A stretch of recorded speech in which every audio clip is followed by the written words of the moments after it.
अस्सलाम वालेकुम स्टूडेंट्स हम ऐसे के लिए इंडिजीनियस टॉपिक्स कर रहे थे। इंडिविजुअली हमने कुछ टॉपिक्स देख चुके हैं पीछे कि उन पे क्या एसेस आ रहे थे और किस तरह से हमने उनको डील किया और क्या क्या कंटेंट हमने उसमें प्रोड्यूस किया। तो इसी तरह से आज हमारे पास एजुकेशन का टॉपिक है। एजुकेशन के टॉपिक में हम उसकी इम्पोर्टेंस देखेंगे। एजुकेशन सिस्टम के फेलियर की वजह से हम हमारे और क्या नेशन वाइज फेलियर्स हैं वो हम देखेंगे। एजुकेशन सेक्टर में क्या प्रॉब्लम्स हैं, उसका वे फॉरवर्ड क्या है, और वर्चुअल एजुकेशन से रिलेटेड टॉपिक। अब मैं आपको दिखाता हूँ ऐसे जो आप इस कंटेंट से प्रोड्यूस कर सकते हैं। Classroom decide the future of nation. Only a progressive education at all levels can ensure national progress. A critical analysis of education system in Pakistan. The present system of education must assume some responsibilities of our failures. The struggle to raise a nation's living standards is the first and foremost fought in classrooms. What is wrong with our educational system? तो ये जो essays हैं ये आपके आ चुके हैं CSS में, सारे के सारे आप चेक कर सकते हैं। अच्छा, उसके अलावा जो ये बाहर मैंने ये आपको हेडिंग्स बना के दी थी, अगर ये 4-5 हेडिंग्स हम कवर करते हैं तो हम देखेंगे कि ये सारे एसेज हम खुद से प्रोड्यूस करना शुरू कर देंगे। ये इसका सारा कंटेंट कवर हो जाएगा। चलें स्टार्ट करते हैं इम्पोर्टेंस ऑफ एजुकेशन से। पहला है कि करेक्टर बिल्डिंग जो है ना एजुकेशन के ज़रिए होती है। तो इसमें हमारे पास कोटेशन है, मार्टिन लूथर कहते हैं कि इंटेलिजेंस और करेक्टर यही दोनों जो है गोल होते हैं एक ट्रू एजुकेशन के। पहली इंपॉर्टेंस हो गई। दूसरी इंपॉर्टेंस है हमारे पास क्रिटिकल थिंकिंग के लिए सबसे ज़्यादा एजुकेशन का होना ज़रूरी है। अब क्रिटिकल थिंकिंग से क्या फ़ायदे हैं? हमारी ब्यूरोक्रेसी क्रिटिकल थिंकिंग करती है। टेक्नोक्रेट्स है हमारे पास जो हमारे गवर्नमेंट को सपोर्ट करते हैं इकोनॉमिक और पॉलिटिकल वाइज। फिर हमारे पास इंटेलिजेंस एजेंसीज़ हैं हमारी, जो उनका भी काम क्रिटिकल थिंकिंग के है। तो ये सारे तब ही इम्प्रूव होंगी आपकी जब आपकी एजुकेशन बेहतर होगी। ये तीनों चीज़ें बेहतर होंगी तो एट द एंड आपकी गवर्नमेंट बेहतर होगी। उसके अलावा सर बेकन के यहाँ पे एक कोटेशन है कि नॉलेज इज़ पावर। तो नॉलेज होगी तो आपके पास पावर होगा। अच्छा, उसके बाद आप प्लूरल सोसाइटी जो हमारी है, प्लूरल सोसाइटी कहते हैं जहाँ पे मल्टी इथनिसिटीज़ रह रही हों, जहाँ पे मल्टी लैंग्वेजेस वाले लोग रह रहे हों, या एक मल्टी जो कंट्रीज़ वाले बंदे हों वो रह रहे हों। सपोज़ अगर मैं पाकिस्तान में आपको एग्जांपल दूँ तो जो हमारा कराची है उसमें देखें कि मोर देन हमारे पास 10 एथनिसिटीज़ हैं जो रह रहे हैं। सिंधी, पंजाबी, बलोची, हज़ारी, पश्तून सारे रह रहे हैं और लैंग्वेजेस इनकी सारी डिफरेंट हैं और सारे रूरल अर्बन एरिया मिक्स है। तो ये एक सॉर्ट ऑफ हमारा इनरिच्ड जो है प्लूरल सोसाइटी है। अब इस प्लूरल सोसाइटी में रहने के लिए हमारे पास एजुकेशन ज़रूरी है। क्यों ज़रूरी है? क्योंकि हमें चाहिए टॉलरेंस। ये मल्टीपल एथनिसिटीज़ जो हैं वो आपस में बर्दाश्त एक दूसरे को नहीं कर सकती अगर इनके पास एजुकेशन नहीं हुई तो। हेलन केलर है हमारे पास की कोटेशन है हमारे पास। वो कहती हैं कि टॉलरेंस जो है ना सबसे बड़ा रिजल्ट है एजुकेशन का। तो टॉलरेंस जैसे भी सोसाइटी में बढ़ती है, religious tolerance, political tolerance, social tolerance, आप किसी को मतलब आप किसी की जो है डेवलपमेंट बर्दाश्त कर सकें, आप किसी की फ्रीडम बर्दाश्त कर सकें, ये आपकी टॉलरेंस है। तो जहाँ पे भी लिटरेसी रेट ज़्यादा होता है हम देखते हैं कि वहाँ पे रिलीजियस कोई भी कन्फ्लिक्ट्स नहीं होते। जैसे हमारे पास शिया सुन्नी है। शिया सुन्नी का क्यों कन्फ्लिक्ट है? क्योंकि आपके जो अवाम है वो दोनों के जो थ्योरीज़ हैं, वर्जन्स हैं, उनको साइन अप करती है। साइन अप क्यों करते हैं? क्योंकि आपके पास इतनी एजुकेशन नहीं है खुद के आप रैशनैलिटी की बुनियाद पे, लॉजिक की बुनियाद पे दोनों में से फैसला कर सकें कि कौन-सा सही है, या दोनों क्यों लड़ रहे हैं। पर आप नहीं कर पाते क्योंकि एजुकेशन नहीं है और इस वजह से एट द एंड आपके मसाइल शुरू हो जाते हैं। तो जहाँ पे भी एजुकेशन होगी वहाँ पे रिलीजियस कोई मसले नहीं होंगे और वहाँ पे पॉलिटिकल मसले भी नहीं होंगे। उसके बाद हमारे पास एग्ज़ाम्पल एक और है। जापान का हमारे पास मॉडल है। जापान टॉलरेंस और ह्यूमिलिटी, आजिज़ी प्रोड्यूस करने के लिए और टॉलरेंस प्रोड्यूस करने के लिए एक्स्ट्रा चीज़ें करता है। वो स्टूडेंट से सफाइयाँ करवाते हैं अपने फ्लोर्स की। उन्होंने पूरे जापान में किसी भी स्कूल में, पब्लिक स्कूल में आपके पास सफाई करने के लिए, सैनिटेशन के लिए कोई बंदा नहीं रखा हुआ। वो स्टूडेंट्स ही करते हैं और टॉयलेट्स जो है वो क्लीन जो है तकरीबन हफ़्ते-हफ़्ते में उनकी प्रैक्टिस होती है कि एक दफ़ा एक स्टूडेंट जो है एक टॉयलेट क्लीन करे। और जो खाना है वो सेल्फ सर्विंग होता है, वो खुद अपना खाना खुद जो है लेके आते हैं।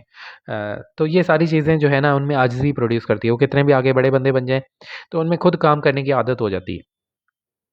तो ये सारा हमारा सिस्टम जो है वो एजुकेशन की वजह से बिल्ड हो रहा है। अच्छा, उसके बाद हमारे पास है वोकेशनल स्किल्स दे के पॉवर्टी ख़त्म करती है एजुकेशन। वोकेशनल स्किल्स आपको कहते हैं वो स्किल जो आपको डायरेक्ट जो है कमाई दे सकती हैं। एक तो है एजुकेशन, एजुकेशन से सपोज़ करें आपने एक डिग्री की, डिग्री में आपको 400 हुनर उन्होंने सिखाए। एक इलेक्ट्रॉनिक्स की डिग्री थी, तो उसमें बैटरी से रिलेटेड भी, उसमें पावर सप्लाई से रिलेटेड, उसमें रिपेयरिंग के हवाले से, उसमें 100 चीज़ें उन्होंने सिखाई। अब 400 चीज़ों में से आपने स्किल कौन-सी बेचनी है सोसाइटी में और कौन-सी स्किल पे काम करना चाहिए, इस पे भी अगर एजुकेशन मेहनत करती है, तो वो वोकेशनल स्किल कहला जाता है। वोकेशनल स्किल की आपको मैं एग्ज़ाम्पल देता हूँ, जैसे हुनरमंद जवान प्रोग्राम हमारे पास चल रहा है पाकिस्तान में। इमरान खान ने शुरू करवाया था। हुनरमंद जवान प्रोग्राम से ये है कि आपके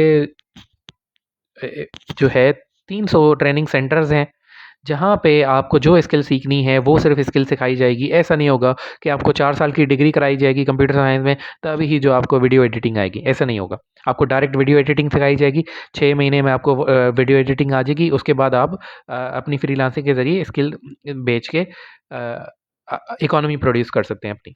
ठीक है? तो इसको कहते हैं वोकेशनल स्किल, जो आपको डायरेक्ट छोटी-सी आप एक स्किल सीख लें और उसी को आप करते रहें। अब मैकेनिक है, अब ज़रूरी नहीं है हमारे पास जो मैकेनिक्स हैं वो मैकेनिकल इंजीनियर हों। बस उनको पता है ये ऐसे करना है, थंब रूल्स उन्हें पता है, ये ऐसे करेंगे तो ऐसे हो जाएगा। तो वो जो है थंब रूल्स हैं, वो अगर गवर्नमेंट सिखाती है या एजुकेशन सिखाता है तो उसे वोकेशनल स्किल कहते हैं। इस वोकेशनल स्किल का सबसे ज़्यादा फ़ायदा है, पॉवर्टी खत्म हो जाती है। अगर इसमें मैं मॉडल की बात करूँ तो चाइना इसमें हमारे पास सबसे ज़्यादा बड़ा मॉडल है। चाइना ने रिवर्स इंजीनियरिंग पे बड़ा काम किया है। चाइना कहता है जापान, जर्मनी और सारी चीज़ें जो हैं उनकी एक बनाई हुई चीज़ ले आएँ, हम उनको खोल के देखेंगे उन्होंने कैसे बनाई है, हम उसी तरह से बना देंगे। हमें नहीं पता उसके पीछे क्या साइंस चल रही है, क्या मैकेनिज़्म चल रहा है और कितनी रिसर्च हुई है, कुछ भी हमें नहीं पता। हम जो है डायरेक्ट बस अपने बंदे को सिखा देंगे, ये 4 चीज़ें ऐसे जोड़ेगा तो बस काम हो जाएगा। तो ये जो है चाइना ने एक बड़ा मॉडल किया है और चाइना को हम देखते हैं कि उन्होंने पॉवर्टी खत्म की है। अच्छा, शाहिद सिद्दीकी की किताब है एक एजुकेशन इनइक्वालिटीज़ एंड फ्रीडम। उसमें कहते हैं डेवलप्ड कंट्री और डेवलपिंग कंट्री का जो गैप है वो गैप ऑफ नॉलेज है। आज जो डेवलप्ड कंट्रीज़ हैं और जो हमारे पास डेवलपिंग कंट्रीज़ हैं, दोनों में जो फ़र्क है वो सिर्फ़ नॉलेज का फ़र्क है। वो किस तरह की नॉलेज है, वो वोकेशनल स्किल्स का फ़र्क है। एजुकेशन हमारी असल में वोकेशनल स्किल पे हमारी पाकिस्तान की काम नहीं करती। वो ये डायरेक्ट प्रैक्टिकल स्किल नहीं सिखाते जो मार्केट में चल रहे होते हैं। वो एक पुरानी 60 साल चीज़ें पहले की सिखा रहे होते हैं। तो वो आगे चल के मार्केट में हमें खुद ग्रो करना पड़ता है। वेल चौथा फ़ायदा ये हो गया। अब आगे चलते हैं। बल्कि अच्छा, इसमें और भी रोल मॉडल्स मैंने लिखे हैं। Singapore, Hong Kong, Taiwan, South Korea, Japan, इन सब ने तकरीबन वोकेशनल स्किल्स पे काफ़ी मेहनत की है। अच्छा, उसके बाद जेंडर इक्वालिटी आप प्रमोट कर सकते हैं।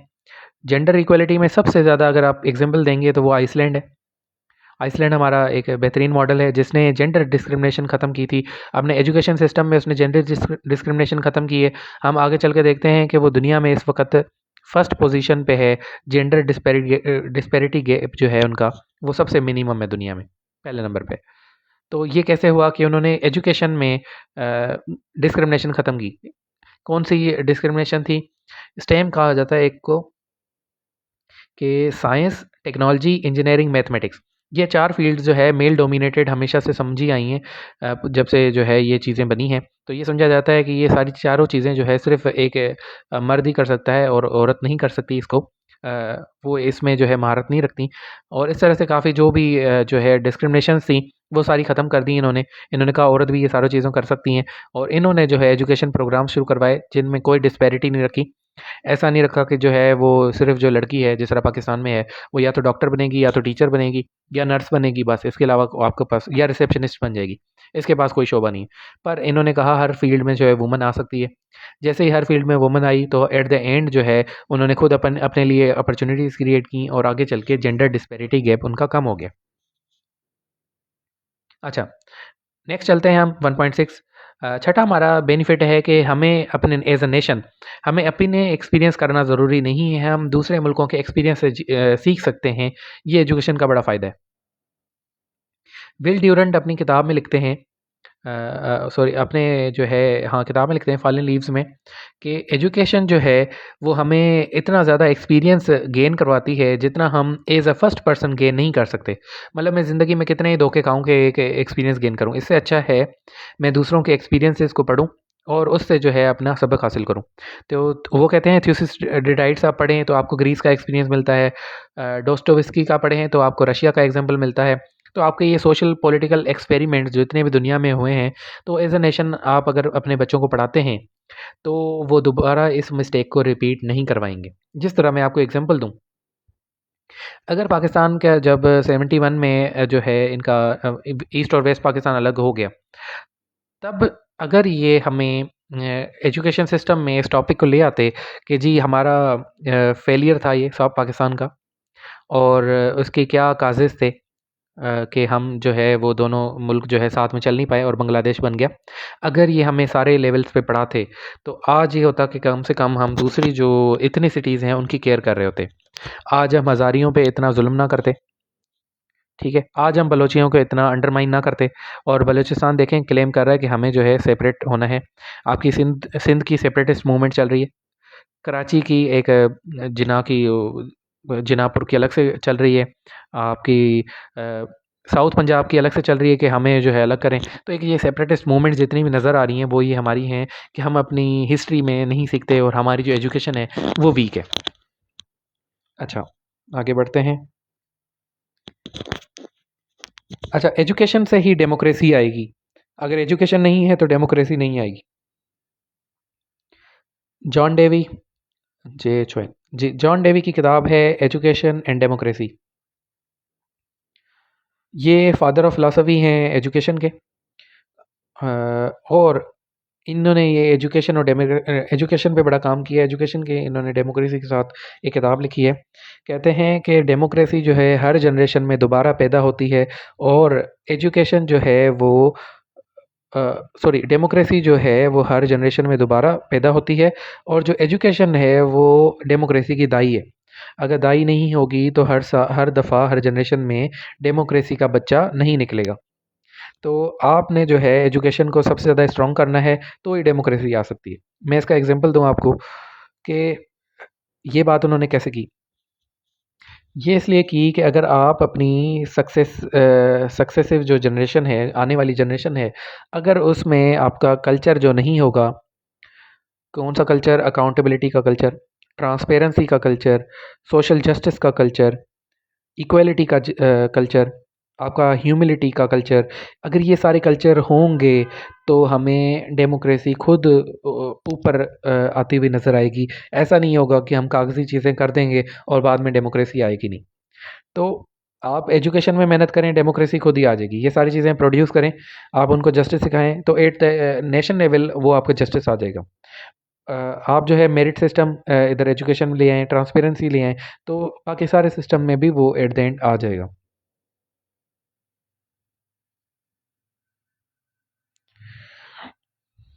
अच्छा, उसके बाद है uniform education system forges common national identity.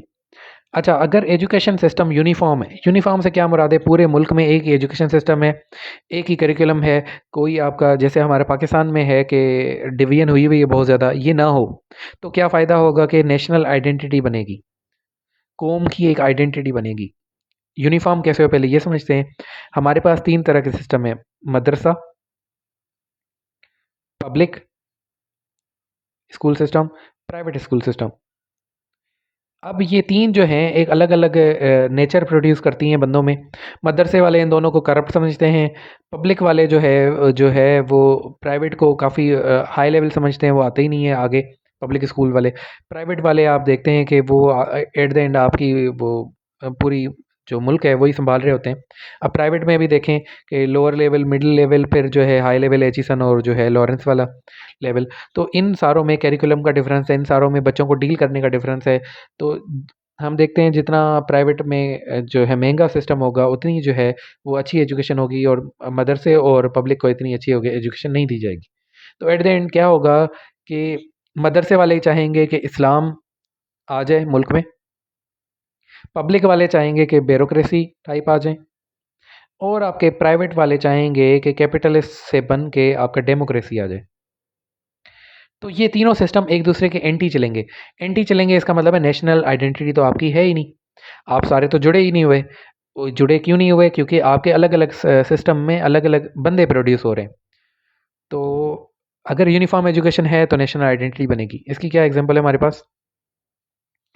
के अज़ीज़ मेकिंग ऑफ पाकिस्तान में लिखते हैं कि हमारी जो अलीगढ़ यूनिवर्सिटी थी, उसने एजुकेशन नेशनलिज़्म चलाया था।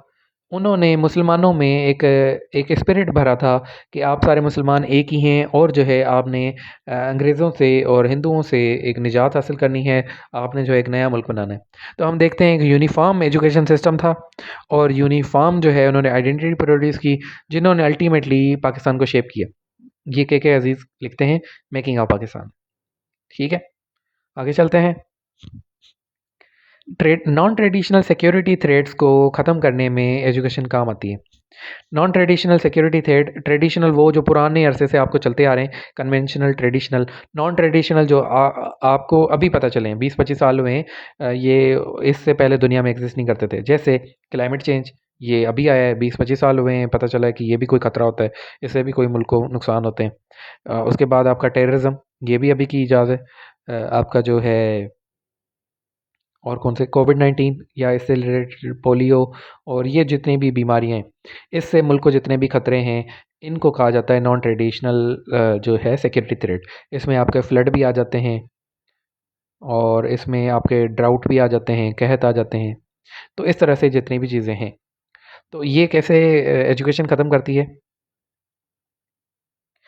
आप जो है वो बंदों को सेंसिटाइज़ करते हैं, आप उनको 10-20 साल पहले या कुछ अर्सा पहले आप उनको बता देते हैं कि ये चीज़ें इस तरह से होंगी अगर आप इस तरह से करेंगे। तो आप उनको कॉज़ैलिटी का प्रिंसिपल सिखा देते हैं। कॉज़ैलिटी के प्रिंसिपल से क्या होता है कि वो समझ जाते हैं कि ये चीज़ करेंगे तो ये काज़ होगा। तो अगर वो सोचें कि इनको सेंसिटाइज़ कर दिया आपने, अगर वो खुद प्लास्टिक को कम कर देंगे तो क्लाइमेट चेंज नहीं होगा। ठीक है? अगर वो खुद कंज़्यूमरिज़्म की तरफ नहीं जाते और कम चीज़ें इस्तेमाल करते हैं, जापान की तरह मिनिमलिज़्म आइडिया पे रहते हैं कि हमने हर चीज़ मिनिमलिस्टिक रखनी है, कम से कम रखनी है, कम कपड़े, कम जो है छोटी गाड़ी और एक छोटा घर, ज़्यादा चीज़ें रखने की ज़रूरत नहीं है। तो ये मिनिमलिस्ट आइडिया और होंगे तो आपके रिसोर्स जो है वो ख़त्म नहीं होंगे मुल्क से, ठीक है? इसी तरह नेशनल डिज़ास्टर नहीं आएँगे, अगर आपने उसकी प्रिपरेशन की हुई है। ऐसा नहीं है कि झोपड़ी वाले घर बना दिए आपने और हर 6 महीने में मिटते रहे, दोबारा बनाते रहे, तो ये आपकी एजुकेशन नहीं है। कोविड-19 आप जो है आपने अपना मिलना-जुलना ये चीज़ें पार्टीज़ वग़ैरह ये बंद कर दी और आप जो है मतलब उसके सही प्रिकॉशन ले रहे हैं, तो ये कोविड-19 नहीं होगा। तो ये सारी चीज़ें आपका एजुकेशन ही सिखाएगी लॉन्ग टर्म में, शॉर्ट टर्म में नहीं। अच्छा, अब देखते हैं हम कि पाकिस्तान का एजुकेशन सिस्टम किधर खड़ा है। आर्टिकल 25 ए हमारा कॉन्स्टिट्यूशन 1973 का कहता है कि सबको फ्री एंड कंपलसरी एजुकेशन मिलनी चाहिए। पर हमारा लिटरेसी रेट एवरेज निकालें तो 59% है। बंदों का लिटरेसी रेट 71% और 47, इन दोनों को एवरेज करें, 47 प्लस 71 डिवाइड बाई 2 तो आपका 59 आ जाएगा। तो हमारा लिटरेसी रेट 59% है। ये एक स्टेट है हमारा। अच्छा, आगे क्या है हमारे पास? हमारी एक भी यूनिवर्सिटी जो है टॉप 500 यूनिवर्सिटी में से नहीं है जो दुनिया में है। उसके बाद हमारे पास 22.8 मिलियन जो है आउट ऑफ स्कूल चिल्ड्रन हैं जिनकी कभी रजिस्ट्रेशन ही नहीं हुई। वो आपने शुरू से ही चाइल्ड लेबर में लगा दिए हैं या पावर्टी और जो है इलिटरेसी उनकी अपर जनरेशन की उनको आगे नहीं बढ़ने देती। जो भी मसाइल हैं, 22.8 मिलियन आपके आउट ऑफ स्कूल चिल्ड्रन हैं जो दुनिया का सेकंड लार्जेस्ट बनाती हैं आउट ऑफ स्कूल चिल्ड्रन में। अच्छा, अब देखते हैं कि हमारे एजुकेशन सिस्टम की फेलियर की वजह से हमारे कौन से ओवरऑल नेशन फेलियर हुए हैं। हमारे अंदर जो है पाकिस्तानियों के अंदर सिविक सेंस और सोशल एथिक्स की कमी है, वो इल्ज़ाम सिर्फ़ और सिर्फ़ एजुकेशन सिस्टम की फेलियर की जाता है। हम देखते हैं कि गुंडे मवाली जो है वो दूसरे मुल्कों में इलिटरेट समझे जाते हैं कि जी इनकी एजुकेशन नहीं है, तब ये गुंडे मवालियाँ लड़ते रहते हैं। पर हम देखते हैं कि पाकिस्तान में एक स्मार्टली ड्रेस्ड थ्री पीस पहनने वाला बंदा, नौजवान, जिसके पास एक लॉ डिग्री है, जिसने 5 साल एजुकेशन सिस्टम में गुजारा है, वो पीआईसी के कार्डियोलॉजी डिपार्टमेंट लाहौर में आके डॉक्टरों को हमला करते हैं। ठीक है, इसी तरह डॉक्टर उनको पत्थर से हमला करते हैं। तो डॉक्टर की एजुकेशन देखें और हमारी लॉयर्स की एजुकेशन देखें, कहीं से आपको नज़र आ रहे हैं इनमें सिविक सेंसेस हैं, कोई एथिक्स हैं? फिर आप इन चीज़ों को भी छोड़ दें, आप देखें कि प्लास्टिक लिटरिंग देखें, या कार लिटरिंग देखें, तो हम जो है कूड़ा वगैरह खा के उधर ही फेंकते हैं, उसको लिटरिंग कहते हैं। तो गाड़ी में से हम फेंक देते होते हैं, कोई हमारे मतलब अंदर ना नहीं होता कि हमारा मुआशरा साफ़ रहे या चीज़ें हों, हमने कूड़ा वैसे ही सड़कों पे पड़ा हुआ है। आप कराची ओवरऑल देखें, आधा तो कचरा भरा हुआ है उसमें। तो बहरहाल जितनी भी ये चीज़ें हैं, एथिक्स नहीं है आप में, ये जो है फेलियर हमारा एजुकेशन को जाता है। उसके बाद हमने जो है लेसन नहीं सीखे हिस्ट्री से। हम हमारी जो डेमोक्रेसी है वो मार्जिनलाइज्ड हुई हुई है कि हम बलूचिस्तान को दोबारा से बांग्लादेश बना के रहेंगे। हम उनको हकूक़ पूरे नहीं दे रहे, उनको हमने बलूचिस्तान में डेवलपमेंट नहीं की, हमने उनको एक एलिनेट किया हुआ है। तो ये जो है एक नया बांग्लादेश बन सकता है, खुदा ना करे। ठीक है? अच्छा, उसके बाद ट्रू डेमोक्रेसी हमारे पास नहीं आई क्योंकि एजुकेशन नहीं है। अच्छा, जितनी भी चीज़ें हम पहले इम्पोर्टेंस में देख के आए हैं, वही चीज़ें हैं जो हमारे पाकिस्तान में नहीं हुई, क्योंकि एजुकेशन सिस्टम आपका फेलियर है। हम देखते हैं कि इन 75 सालों में 33 ईयर्स जो है मिलिट्री रूल रहा है, और हमारी पार्टीज़ में इंट्रा पार्टी इलेक्शन नहीं है। जो एक लीडर चल रहा है उसी का बेटा लीडर होगा, उसी का बेटा, उसी का बेटा। तो ये जो आपका प्राइमोजेनिचर है, प्राइमोजेनिचर कहते हैं कि आपका जो सबसे बड़ा बेटा होगा वो आपकी गद्दी पे बैठेगा, जो आपका है वही उसका होगा, उसको प्राइमोजेनिचर कहते हैं।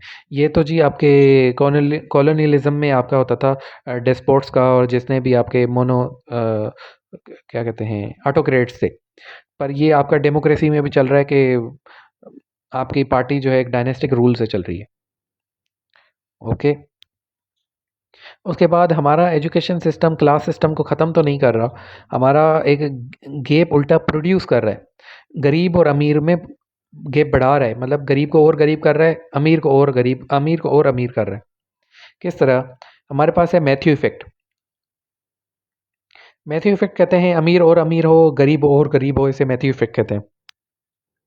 तो हमारी जो एजुकेशन सिस्टम है, हमारा एजुकेशन सिस्टम इस मैथ्यू इफेक्ट को सपोर्ट करता है। कैसे? आप देखें कि जितना आपके पास पैसा है, उतनी आप अच्छी एजुकेशन अपने चिल्ड्रन को दिलाएंगे।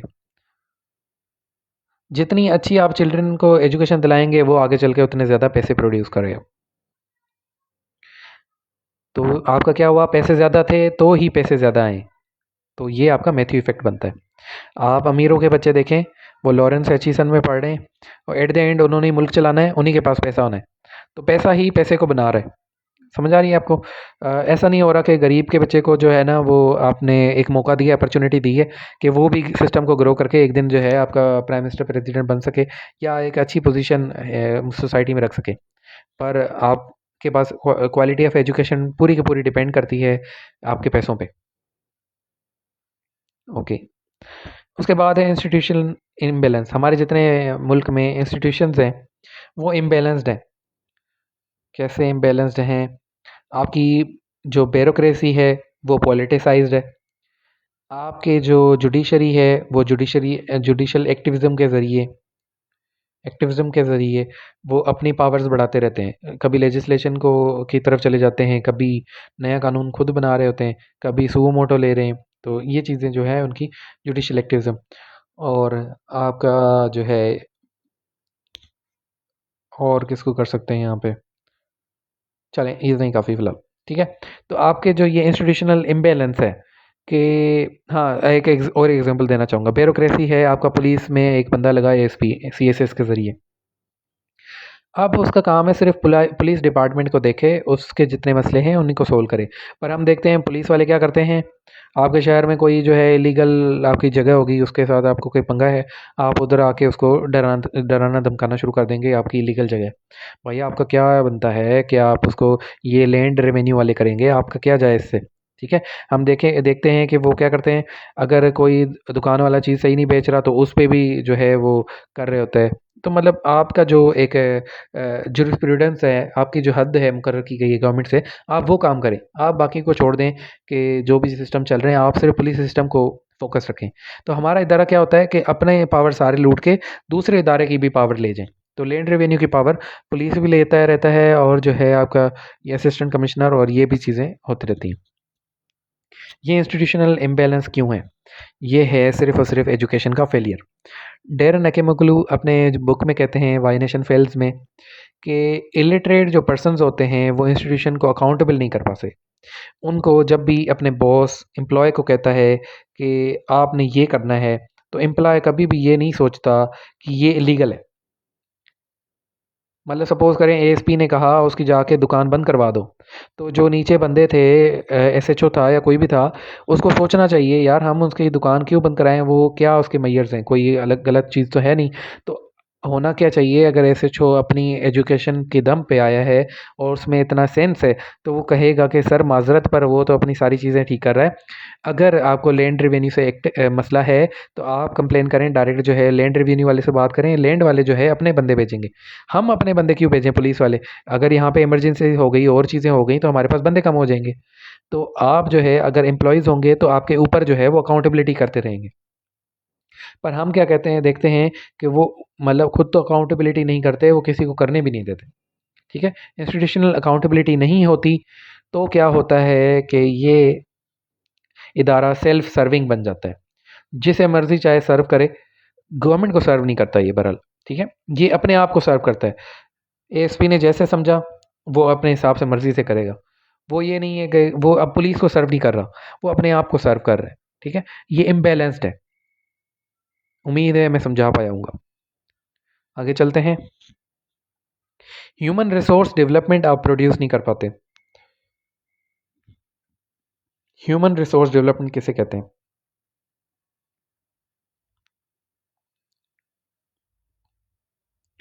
ह्यूमन रिसोर्स डेवलपमेंट आप कहते हैं एजुकेशन, हेल्थ, इकोनॉमिक अपॉर्चुनिटीज़ और सोशल अपॉर्चुनिटीज़ को मिला के, बल्कि एक और चीज़ है, और ह्यूमन राइट्स। ये अगर 5 चीज़ें हैं आपके मुल्क में, तो आप कहेंगे कि आपके मुल्क की अच्छी ह्यूमन रिसोर्स डेवलपमेंट है।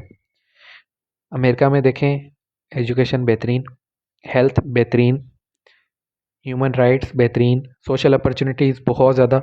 एक गरीब बंदा अमीर हो सकता है आसानी से, स्किल्स आ गई उसके पास तो। यहाँ पे जो है इकोनॉमिक अपॉर्चुनिटीज़ बहुत ज़्यादा हैं उधर।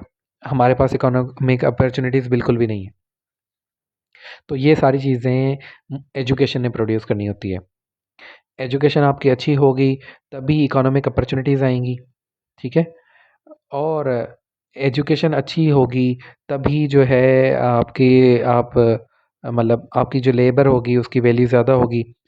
और एजुकेशन होगी और अच्छा, एजुकेशन से ज़्यादा पैसा आ गया तो आपकी हेल्थ भी ठीक हो जाएगी। जिसके पास ज़्यादा पैसा होगा वो अपने हेल्थ पे भी खर्चा कर सकता है, तो हेल्थ बेहतर होगी। अच्छा, एजुकेशन होगी तो आपके मुल्क की डेमोक्रेसी बेहतर होगी और आपके ह्यूमन राइट्स प्रोड्यूस होंगे। ठीक है? और इसी तरह सोशल जस्टिस होगा, डेमोक्रेसी से आया हुआ, तो आपका जो है सोशल अपॉर्चुनिटीज़ भी होंगी कि आप अमीर बन सकते हैं। ये सारी चीज़ें एजुकेशन प्रोड्यूस करेगा। एजुकेशन यानी ह्यूमन रिसोर्स डेवलपमेंट।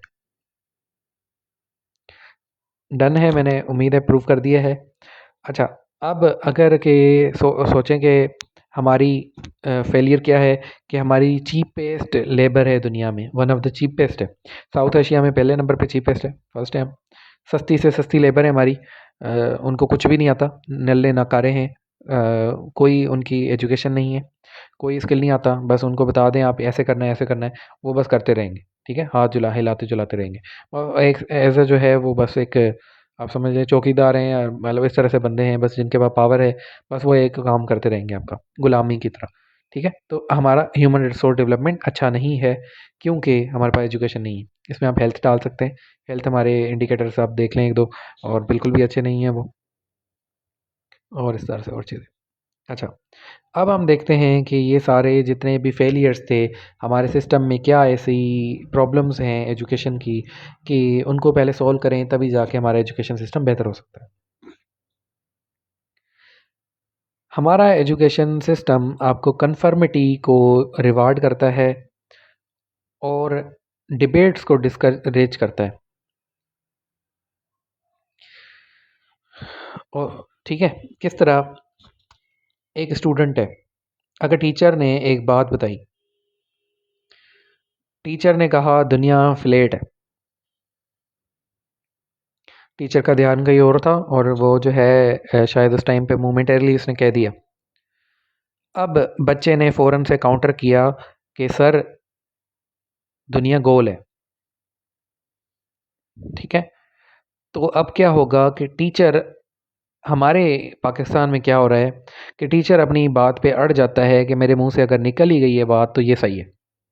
अब वो उल्टे दलील देना शुरू करेगा और बच्चे को बिल्कुल ही कंफ्यूज मायूस कर देगा। वो क्या करेगा कि उसकी डिबेट को डिस्करेज करेगा और उसको दोबारा से क्वेश्चन रेज करने नहीं देगा, उसका मजाक उड़ाएगा पहले नंबर पे कि तुझे ज़्यादा पता है, मैं नहीं कर पा रहा, ये वो चीज़ें हैं। मतलब बोलने तो दो मुझे। मतलब हम अक्सर देखते हैं ना, मतलब जैसे ही स्टूडेंट ने जवाब दे दिया अगेंस्ट में, वो कहते हैं कि ओ मुझे बोलने दो, मैं कर रहा हूँ, एंड पे सवाल पूछ लेना। इस तरह से जितनी भी चीज़ें डिस्करेज करने के लिए होती हैं कि मजाक उड़ाते हैं कि आ जाओ तुम पढ़ा लो, ये सारी चीज़ें हमारे सिस्टम के अंदर हैं कि हम डिबेट्स को डिस्करेज करते हैं। बस हमारे यहाँ कौन से स्टूडेंट अच्छे हैं जो कन्फर्मिटी दिखाएं, हाँ जी सर जी, जी सर जी, होता रहेगा सर जी, ठीक कह रहे हैं आप, बिल्कुल सही कह रहे हैं, बस टिक टिक टिक होता रहे और कन्फर्मिटी आप प्रोड्यूस करते रहें। इसको रिवार्ड किया जाता है हमारे पास, इसको डिस्करेज किया जाता है। ये बड़ा फेलियर है और बड़ा जो है एक प्रॉब्लम है हमारे पास। एजुकेशन दोबारा इनइक्वालिटी एंड फ्रीडम की किताब में शाहिद सिद्दीक लिखते हैं, शाहिद सिद्दीक साहब लिखते हैं कि हमारे जो चेन्स ऑफ स्कूल्स हैं, आप देखते हैं कि चेन्स ऑफ स्कूल में आपको समझाता हूँ। एक इंडस्ट्री प्रोड्यूस हुई, आपकी मिल प्रोड्यूस हुई कपड़े की। आपने कहा बड़ा अच्छी मेरी ग्रोथ है, मुझे अब दोबारा जो है इंडस्ट्री एक और लगानी चाहिए। एक और इंडस्ट्री आ गई, एक और आ गई, एक और आ गई, एक और आ गई। इस तरह 10 इंडस्ट्री आपकी प्रोड्यूस हो गई, तो इसको हम कहते हैं चेन ऑफ इंडस्ट्री। अब एजुकेशन में भी इसी तरह हो रहा है। एक बंदे ने एक स्कूल खोला, 2 साल में दूसरा स्कूल, तीन तीन साल में तीसरा स्कूल कर कर आके वो अमीर होता जा रहा है, एजुकेशन से प्रॉफिट लेता जा रहा है और 10 स्कूल बन गए। आप सपोज करें 10 स्कूल हैं, ये चेन ऑफ स्कूल है। इस स्कूल से क्या हो रहा है कि वो 10 के 10 स्कूलों में सेम अमाउंट, सेम चीज़ें प्रोड्यूस करना चाह रहे हैं। वो स्टूडेंट को समझते हैं ब्रांड। जिस तरह हमारे इंडस्ट्रीज़ में ब्रांड होता है कि अगर प्रोडक्ट हमारी है, सपोज करें सर्फ, तो 10 के 10 इंडस्ट्रियों में एक ही तरह की सर्फ प्रोड्यूस होनी चाहिए। उसका कलर सेम होना चाहिए, ठीक है, उसका साइज़ सेम होना चाहिए, उसकी जो है प्राइस सेम निकलनी चाहिए, हमारी एक्सपेंडिचर सेम होना चाहिए, शॉपर सेम होना चाहिए, हर चीज़ सेम होनी चाहिए। और इसी तरह हम चेन्स ऑफ स्कूल में क्या देखते हैं कि कहते हैं कि आपका यूनिफॉर्म पूरे सब स्कूलों का सेम होना चाहिए।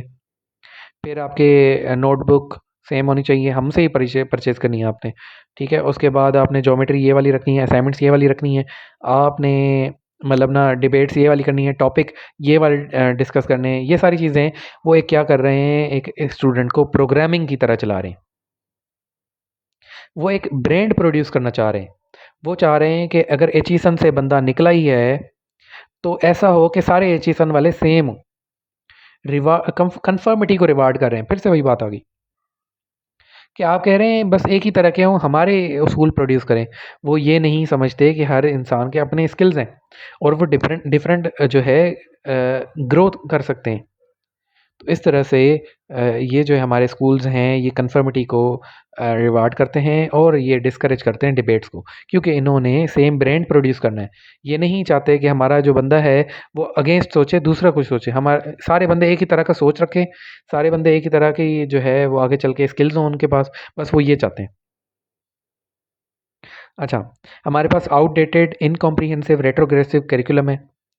आउटडेटेड है, 40 साल पुराना। आपके दादा परदादा ना अबू ने यही जो है सिस्टम पर एजुकेशन पढ़ी होगी, किताबें पढ़ी होंगी, वही आप पढ़ रहे हैं। इनकॉम्प्रिहेंसिव है, आपकी काफ़ी सारी चीज़ें हैं इसमें इनकॉर्पोरेटेड नहीं है।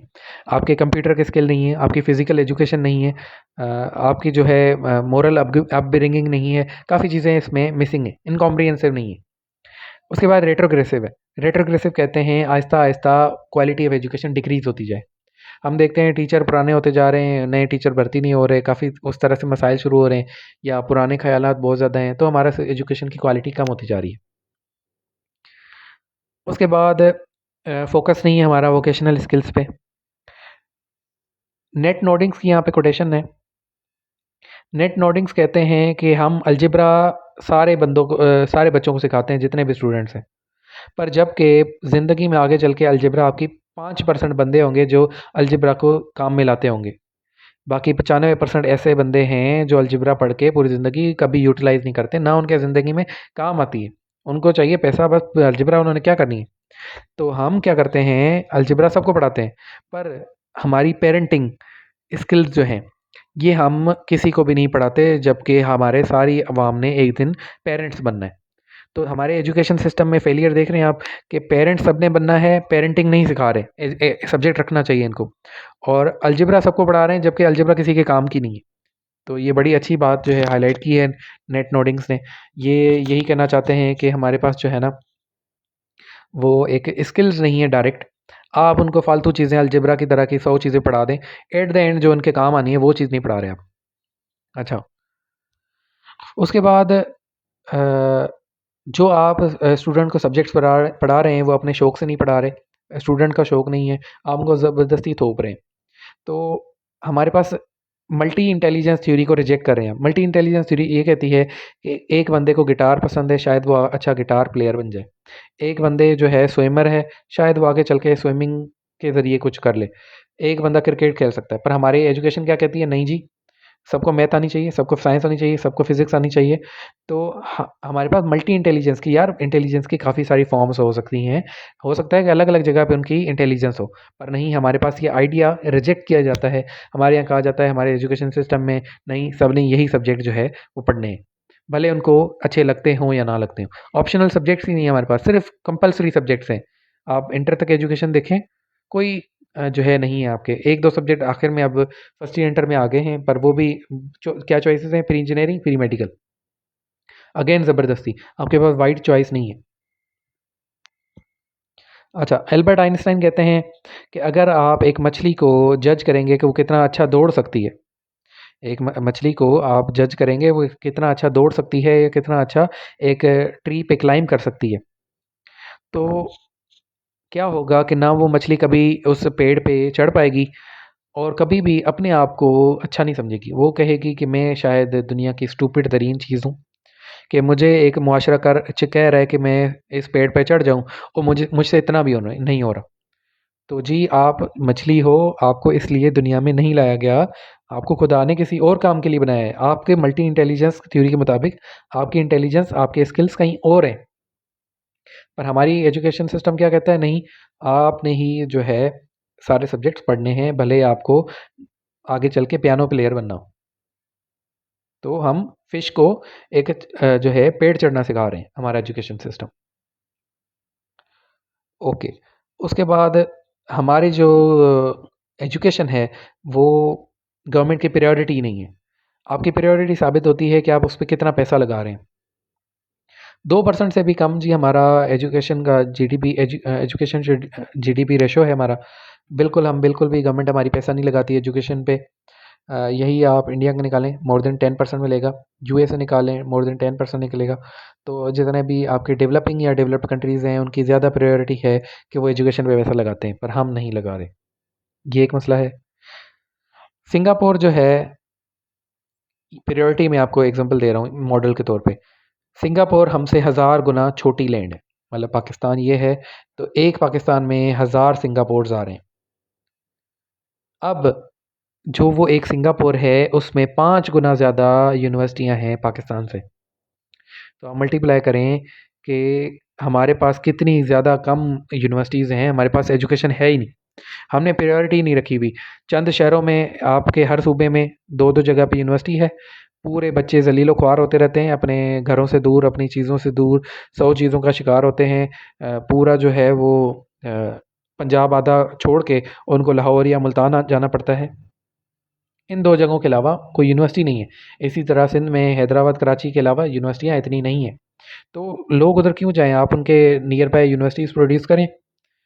तो गवर्नमेंट की प्रायोरिटी नहीं है, लैक ऑफ पॉलिटिकल विल है। उसके बाद एजुकेशनल अपार्थाइड का मसला है हमारे एजुकेशन सिस्टम में। अपार्थाइड कहते हैं एक गरीब के लिए कोई और चीज़ हो, अमीर के लिए कोई और चीज़ हो।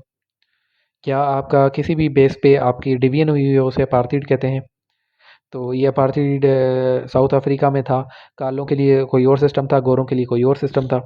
तो हम क्या देखते हैं यहाँ पे, इसी तरह हमारे पास अमीर और गरीब के लिए, गरीब के लिए पब्लिक स्कूल है या गरीब के लिए मदरसा सिस्टम है, और इंग्लिश मीडियम सिर्फ स्कूल है हमारे पास अमीरों के लिए। और उसमें भी ज़्यादा जो अमीर हैं वो हमारे पास एचिसन और लाहौर लॉरेंस में आते हैं, जो ज़्यादा पैसा लगाते हैं एजुकेशन पे। क्वालिटी ऑफ एजुकेशन ज़्यादा इंप्रूव होती है और आगे चल के उनको एजुकेशन ज़्यादा अमाउंट में पैसे रिटर्न करती है। तो मैथ्यू इफेक्ट यहाँ पे भी साबित होता है। अच्छा, असेसमेंट पॉलिसीज़ में हमारा मसला है। असेसमेंट पॉलिसीज़ हमारी हैं समेटिव। समेटिव ये होता है कि एक दफ़ा कोर्स पूरा हो जाए, फिर आपने देखना है कि क्या बच्चा जो है वो कर पाया या उसको कोर्स आता है या नहीं। मतलब सेमेस्टर पूरा हो जाए या साल पूरा हो जाए, तो आप देख लें कि उसकी जो है कितनी एक अच्छी डेवलपमेंट है। पर ये समेटिव जो असेसमेंट है वो एक असल में मेमोरी पावर जज कर रही होती है कि क्या जो मैंने 6 महीने पहले पढ़ाया है या साल पहले पढ़ाया है, क्या आप स्टूडेंट्स को वो याद है या नहीं। तो हमारे ये प्रोड्यूस करती है। जबकि दुनिया में क्या चल रहा है, दुनिया में फॉर्मेटिव असेसमेंट चल रही है। उनके पास ये एनुअल सिस्टम और सेमेस्टर सिस्टम ऑप्शनल है। उससे ज़्यादा वो फोकस करते हैं आपके ओपन बुक टेस्ट पे, आपके असाइनमेंट पे, आपके प्रेजेंटेशन पे। हमारे यहाँ टीचर्स को मज़ा आता है जब जो है साल बाद वो स्टूडेंट फेल हो जाए। पर वो ये क्या करते रहते हैं, दूसरे जो है कंट्रीज़ जिनमें फॉर्मेटिव असेसमेंट है, वो ओपन बुक करवा करवा के लोगों को सिखा रहे होते हैं ताकि कोई भी फेल ना हो। असाइनमेंट्स देते रहते हैं, प्रेजेंटेशंस बनवाते रहते हैं। तो ये फॉर्मेटिव स्किल्स हैं, फॉर्मेटिव असेसमेंट है, जो हमारे मुल्क में होनी चाहिए थी पर नहीं है। कुछ यूनिवर्सिटीज़ में है, बाकी नहीं है। अच्छा, नियो लिबरलिज़्म बहुत ज़्यादा बढ़ गया है। नियो लिबरलिज़्म कहते हैं हमारे कैपिटलिस्ट सिस्टम को, जिसमें आपका प्रॉफिट जो है मैक्सिमाइज़ किया जाता है। मैंने आपको बताया चेन्स ऑफ स्कूल प्रोड्यूस किए जाते हैं, सेम ब्रांडिंग करते हैं वो। एजुकेशन जो एक प्रॉफिटेबल बिजनेस वेंचर बन गया है, जिसमें प्रॉफिट मैक्सिमाइजेशन का गोल चलता रहता है। ये मैक्सिमाइजेशन है, ठीक है। और आपका स्टूडेंट टू टीचर रेशो है वो जो है इंक्रीज़ करता जा रहा है। अब 100 स्टूडेंट्स हैं, उन पे एक टीचर है, जबकि आपका जो है दूसरे मुल्कों में अगर आप देखें तो 15 स्टूडेंट्स पे एक टीचर है। जितने स्टूडेंट्स कम होंगे, टीचर ज़्यादा होंगे, उतना ज़्यादा स्टूडेंट पे फोकस किया जाएगा, उतनी क्वालिटी ऑफ एजुकेशन बढ़ेगी। पर नियो लिबरलिज्म आपको क्या सिखा रहा है कि आपने प्रॉफिट बनाना है, 100 बच्चों को एक जो है एक बिठा दें और एक जो है टीचर खुतबा दे दे, वो बेहतर है। अच्छा, उसके बाद है हमारे पास बैंकिंग कॉन्सेप्ट ऑफ एजुकेशन। ये हमारे पास पॉलो फरारे हैं, उन्होंने ये आर्ग्यूमेंट दिया है। पॉलो फरारे वुड्स ये कहते हैं कि हमारे जो टीचर हैं वो एक डिपॉजिटर है और स्टूडेंट हमारा एक अकाउंट है। एक अकाउंट बना हुआ है हमारा बैंक में।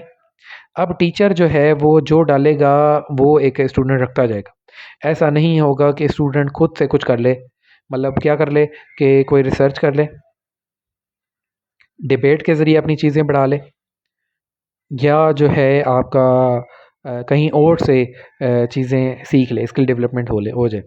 पर नहीं, हमारा स्टूडेंट क्या है, हमारा स्टूडेंट एक अकाउंट है। जो टीचर बताएगा बस उसने वही याद करना है, उससे आगे कभी भी नहीं सोचना। तो ये एक बैंकिंग कंसेप्ट ऑफ एजुकेशन कहलाया जाता है। हमारे मुल्क में ये सबसे बड़ा मसला है। टीचर जब तक मतलब जो पढ़ाते हैं बस वही हमारे स्टूडेंट रट्टा लगा रहे होते हैं, उनको एक इनकरेज नहीं किया जाता कि वो और चीज़ें सर्च करें। अच्छा, रिकमेंडेशंस। इन्हीं सारे प्रॉब्लम्स को ख़त्म करें तो यही रिकमेंडेशंस हैं। पर फिर भी हम देख लेते हैं, हमारा वन सिस्टम वन सिलेबस होना चाहिए। इसकी एग्जांपल हमारे पास ईरान है।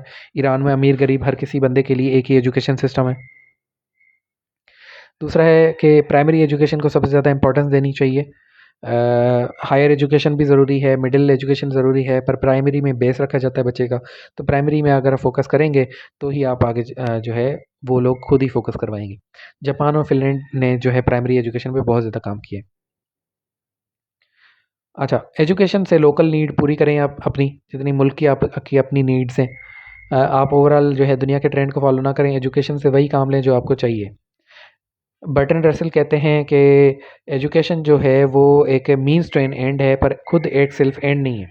मतलब एजुकेशन हासिल करना एक गोल नहीं है हमारा, एजुकेशन के ज़रिए दूसरे मकासद हासिल करने, ये हमारा गोल है। एजुकेशन हमारे लिए रास्ता है, एजुकेशन हमारे लिए वे है जिससे हमने सोशल, इकोनॉमिक, पॉलिटिकल चीज़ें पूरी करनी है।